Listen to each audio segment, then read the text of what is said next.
Welcome back, friends. My name is May Farrell. I'm a licensed clinical social worker, licensed alcohol and drug abuse counselor, clinical supervisor, and I am a survivor of 2020. Hi, everyone. My name is Robin Morgan, and I'm a licensed clinical social worker, administrator, and clinical supervisor, and I have also survived 2020.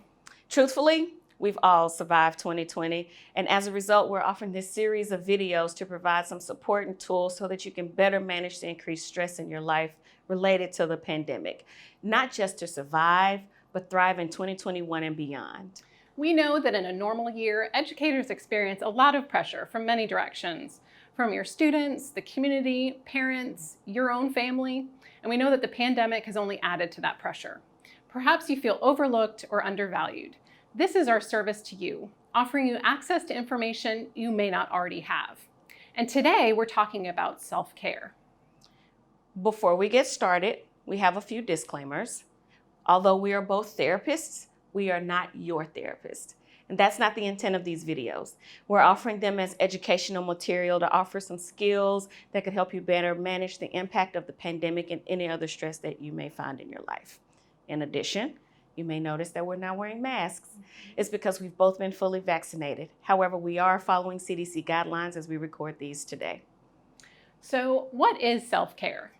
According to the Oxford Dictionary, self-care is the practice of taking action to preserve or improve one's own health, or the practice of taking an active role in protecting one's own well-being and happiness, in particular during periods of stress. Self-care is a lifestyle, not a checklist. Self-care is not about pedicures and bubble baths. It's about how you take care of yourself, keep your cup full and overflowing so you're able to serve in the variety of roles in your life, balancing work, family, and recreation. So one question we are posing to you today is, how do you practice self-love and compassion? As we walk through the creation of your own self-care plan, consider how you can implement it into your daily life. You may want to start with a piece of paper or two, and as we discuss each category, list at least one strategy or activity that you can add to your life. The topics we will cover are professional, physical, psychological, emotional, spiritual, and relationship self-care. We will walk through each category and we will discuss things collaboratively, and we have already written our answers on the board. Up first, we've got workplace or professional self-care. These activities that help you to work consistently at the professional level expected of you and help you to feel more effective and competent. For example, engaging in regular supervision or consulting with a more experienced colleague, setting up a peer support group, be it virtual or in person, setting boundaries with colleagues and students and guardians, reading professional journals, attending professional development programs, or seeking out additional training. Robin and I, as you can see, have already written our answers down. I am a therapist, and so in the group room, I see things all the time and I hear things that really concern me. So it's really nice for me to consult with somebody who has been in the field far longer than me to help me figure those things out. Absolutely. One of the things that's important for my professional self-care is making time to attend continuing education events. And I think we've had this great opportunity with COVID, with a lot of events going online that were once in person and maybe less accessible or more expensive. And so there's been opportunities to gain training that I wouldn't normally have. So it's great. Yeah. So physical self-care includes activities that help you stay fit and healthy with enough energy to get through your work and your personal commitments.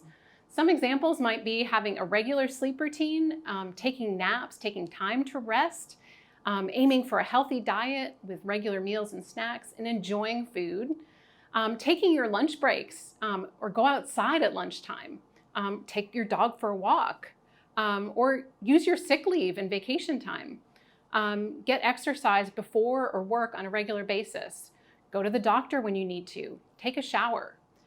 So for ours, I'm an outdoor person. I like to get outside and be physically active outside. So I like to play tennis and kayak, take walks, and I'm a lover of good food.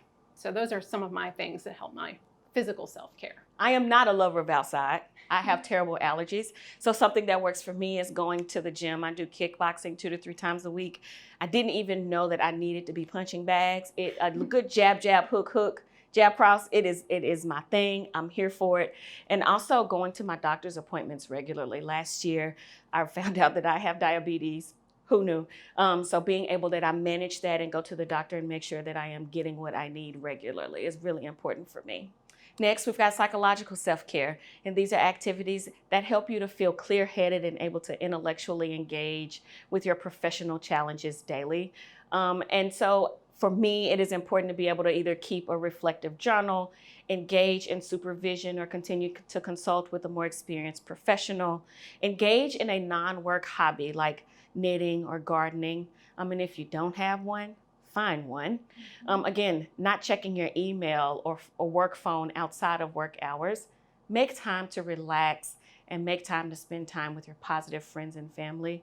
Going to therapy and adult coloring books are all ways to take care of your psychological needs. Personally, I am an advocate for therapy. I think everybody should have a therapist on speed dial. Something else that helps me to take care of my psychological needs is advocating for myself and asking for what I need. And I think a lot of times, specifically as women, we are taught to overlook and disregard what we need. And it's really important to find our voice and ask for it regularly. Yeah, absolutely. So I've put here see a therapist because for me, I think everyone should have a therapist as well. Just to give you that person who has no agenda. Their job is to help you be the best version of yourself. So they're there to help you achieve those goals. And so to have that regular check-in with that person is really helpful in all domains of life, I think. Absolutely, absolutely. Up next, we've got our emotional self-care. So emotional self-care is about allowing yourself to safely experience your full range of emotions. So that might look like a variety of things. It could be supportive friendships, practicing gratitude, writing down 3 good things that happened to you each day, playing a sport or having a coffee together with friends, going to the movies or just engaging in joyful activities, engaging with a parents group or a social group, and talking openly with your friends about how you're coping and being honest about your feelings. Not just holding it in and letting the, soda bottle explode, as I say. If you kind of pack them in and don't deal with them and don't talk about your feelings, they'll come out in ways that you can't control. So it's better to kind of let it out and share as part of your emotional self-care. So for me, I have a few things on my self-care plan for the emotional category. So one is having an emotional check-in with close friends. So being honest about what we are all experiencing, especially with the pandemic. So we've done that with Zoom calls. I also practice gratitude. So each day, either writing down or taking a moment to reflect on the things that I appreciate in my life. Also, music is something that's really important to me, either listening or attending concerts. And that for me cultivates joy, and having those experiences you can kind of draw on so you know what that joyful feeling is, when you're in difficult, stressful times. Yeah, so I agree with music. It is a huge part of my life, and there's always music playing in my house. And so when concerts were no longer available, my world was kind of turned upside down. But there's a DJ on Instagram that created Club Quarantine. And so variable times, throughout the week, he'll play a set, and it is so awesome. Just connect the phone to my speaker and just let the music play throughout the house. And also, I'm a lover of concerts. It's my thing. And so a couple of people on Instagram created what's called Versus Battles, which a couple of artists get together and they play music, and it is a good time. It's like a pseudo concert, and it makes my heart smile. Talk about sparking joy. Right. That does it for me. That does it for me. Up next, we've got spiritual self-care. This involves having a sense of perspective beyond the day-to-day, being a part of something bigger than ourselves. So engaging in reflective practices like meditation, going on walks, attending religious services, doing yoga, or whatever spiritual reflection that works for you with intimate friends. For me, I enjoy creating puzzles, doing puzzles. It puts me in a very meditative state.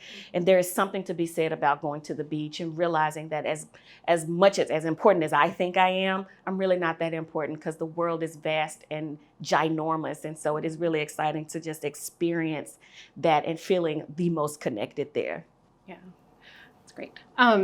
So for me, in terms of cultivating my spiritual self-care, meditation and yoga are really important for me. So I like to start each day with a guided meditation, just a few minutes, less than 5 minutes every day, and it helps me feel grounded in my body.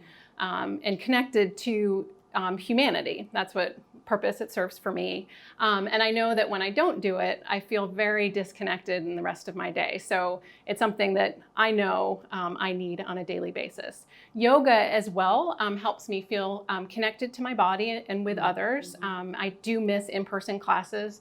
Online is just not the same. To share that experience with others and the energy in the room as you connect to your body and your mind and that whole experience. So those things are really important for me. I also love the beach, so always. Yeah. And last, we've got our relationship self-care. So relationship self-care is about maintaining healthy, supportive relationships and ensuring you have diversity in the relationships in your life so you're not just connected to work people. That might include prioritizing close relationships in your life, like with your partner or family or children, but also it's about creating a variety of the types of relationships you have in your life. So having a circle of close friends, some more social friends, and maybe friends you're connected through work in your profession. But deciding how much you want to share with each group. Also attending special events of family and friends when you can, or virtually if that's the only option. Also making sure you're setting boundaries. So arrive to work and leave on time every day so you can have time for those social relationships. And also leave work at work. Don't check email after hours.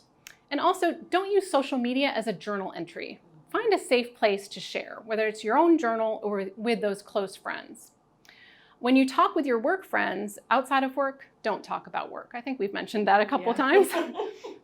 So looking at our own self-care plan, for the relationship category, I have a couple of things. One is purposefully having different groups of friends. So for different parts of my life and different interests, sort of cultivating those different friend groups. So that helps me.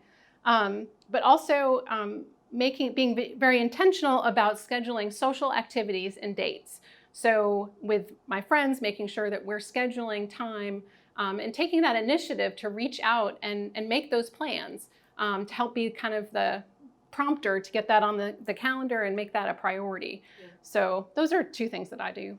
A lot of my friends, all of my friends are either married or have children. So making sure that I get in the group chat and just do these regular check-ins every Monday or Tuesday, I usually send out a message that says something like, hey, did you call your therapist this week?